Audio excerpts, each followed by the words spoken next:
안녕하세요. 이번에 환영의 방주라는 단편집을 들고 온 소설 쓰는 임성순이라고 합니다. 이렇게 영상으로나마 독자 여러분들에게 인사를 드릴 수 있게 돼서 영광입니다. 특별한 노하우는 없는 것 같고요. 이번 단편집을 쓰게 되면서 특히 신경 썼던 거는 어떤 캐릭터들에 대한 소설을 써보자라는 생각이었고, 그런 의미에서 여행 다니거나 가까운 사람 중에서 재밌는 사람들의 특징들을 살려서 소설을 써보려고 최대한 노력했고, 한두 작품 빼면 대부분 캐릭터 중심의 소설인 이유가 그런 이유 때문이지 않을까 싶어요. 그래서 아이디어를 얻는 노하우 보다는 주변에 있는 인물들을 관찰하면서 얻게 된 인상 같은 거를 최대한 소설로 녹여내려고 노력했고, 그 결과로 나온 게 이번 두 번째 단편집인 것 같아요. 스몰 토크라고 하잖아요. 여행자들이 중간중간 얘기를 한다던가 간단하게 1, 2분 동안 인사하고 너 어디 여행하냐 이런 얘기를 하면서 주고받은 인상들이나 우연히 마주친 사람들 그런 사람들에 대한 인상 같은 거를 최대한 상상해서 캐릭터로 만들어서 녹여내려고 노력했고, 그게 이번 두 번째 단편집인 것 같습니다.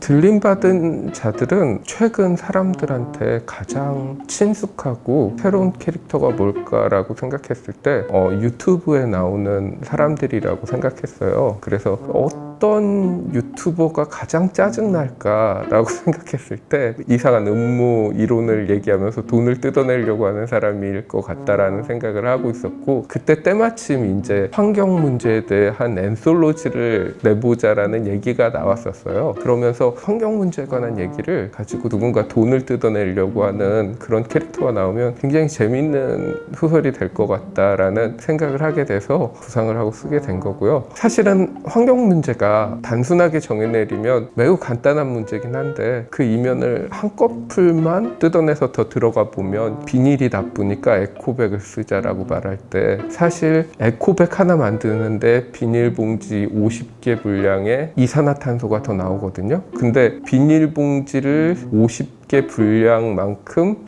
에코백을 길게 쓰냐라고 보면, 그 영국에서 조사한 결과에 따르면 약 28회 정도 쓴다고 그러더라고요. 그러니까 실제로 까놓고 보면 에코백이 실은 환경에 훨씬 나쁜 거예요. 그래서 그게 단순한 에코백뿐만이 아니라 미세 플라스틱이 바다를 오염시키고 있다라고 말하는데, 사실 미세 플라스틱 바다 오염시키는 대부분은 그물에 의한 거거든요. 하지만 빨대를 없애서 미세 플라스틱 오염을 막을 수 있다라고 말하는데, 아주 적은 퍼센트라도 줄이는 게 좋겠지만 사실 미세 플라스틱 문제를 해결하는데 도움이 전혀 되지 못할 뿐더러 그 대안으로 나온 종이 빨대는 오히려 더 환경을 오염시키거든요. 그래서 얇은 층을 깨고 안으로 들어가 보면 훨씬 복잡한 문제가 있고, 거슬러 올라가 보면 산업 문제와도 연관돼 있거든요. 그리고 성장하지 않으면 불황에 빠질 수밖에 없는 자본주의라는 경제 제도까지 다 있어서 그런 거를 모두 까는 마음으로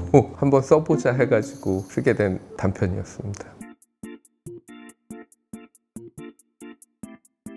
제 장편이 대체로 무겁고 되게 우울한 얘기라 단편은 가능하면 밝고 재밌게 쓰려고 하는데 써놓고 보면 마냥 밝고 재밌는 얘기가 아닌 이유가 어쨌거나 최대한 현실 반영 같은 걸 하려고 노력하다 보니까 그런 게 아닐까. 그리고 제가 그런 면에서 세계를 좀 부정적으로 인식하고 있는 게 아닐까라는 약간 자기 반성과 함께 어쨌거나 그런 인식을 갖고 있기 때문에 재밌게 쓰려고 하지만 그런 소설이 나온 게 아닐까라는 생각으로 적은 글이었습니다. 작가 노트를 쓰고 싶었지만 너무 피곤해 쓰지 않기로 했습니다. 사실 이 문장은 약간 패러디 같은 거거든요. 페르마의 마지막 정리라는 게 있어요. 페르마가 간단해 보이는 수학식을 책 여백에다 적어놓고 이 문제를 증명할 간단한 논리를 찾아냈다. 하지만 여백이 부족하여 적지 않겠다라고 적어놓은 그 메모가 있거든요. 실제로는 그 페르마의 마지막 정리를 증명하려면 A4지로 한 100매 정도 분량의 증명이 필요해요. 그래서 300년 동안 그걸 해결하려고 수학자들이 평생을 바치고 갈아놓고 그랬거든요. 그래서 희대의 낚시다 수학계 뭐 그런 얘기가 있는데 사실은 그 문장을 패러디한 거였고요. 번아웃 소설 자체가 번아웃에 대한 얘기다 보니까 그런 식으로 적어보는 것도 재밌을 것 같아서 작가 노트에 그렇게 적었습니다. 다 제 손가락 같은 소설들이라 특별히 더 애정하는 소설은 없지만 쓰는데 가장 오래 걸린 소설은 아마 퍼스트 제너레이션이 아닐까 싶어요. 그게 처음에는 잡지에서 청탁을 받아서 옆편으로 A4지 2장 분량으로 썼을 거예요. 이후에 다른 문예지에서 청탁을 받아가지고 내용을 더 쓰고 싶다. 그래서 증편을 해서 소설을 내도 괜찮겠냐라고 물어보니까 괜찮다고 하셔서 시간상으로 보자면 5년 정도가 걸린 셈이라 굉장히 오래 쓴 셈이었고 작가의 말도 굉장히 길게 써있거든요. 가장 길게 쓴 게 아마 퍼스트 제너레이션이 아닐까 싶습니다. 제일 처음 단편집을 낼 때 한창 지쳐서 여행을 잔뜩 계획해 놨었는데 첫 번째 단편집 나오면서 이제 준비해야 되는 당연한 것들 때문에 여행에 차질이 빚어질 가능성이 매우 높았거든요. 그래가지고 평론가분의 평을 받는 대신에 내가 작가의 말을 쓰고 여행을 가겠다라고 해가지고 쓰게 된 거였고, 쓰고 나니까 의외로 작가의 말이 너무 재밌었다, 소설 본편보다 재밌었다, 뭐 이런 얘기를 하셔가지고 그러면 다음번 단편집이 나올 때도 꼭 작가의 말을 쓰겠다라고 해서 이번에도 작가의 말이 아주 길게 들어가게 됐습니다.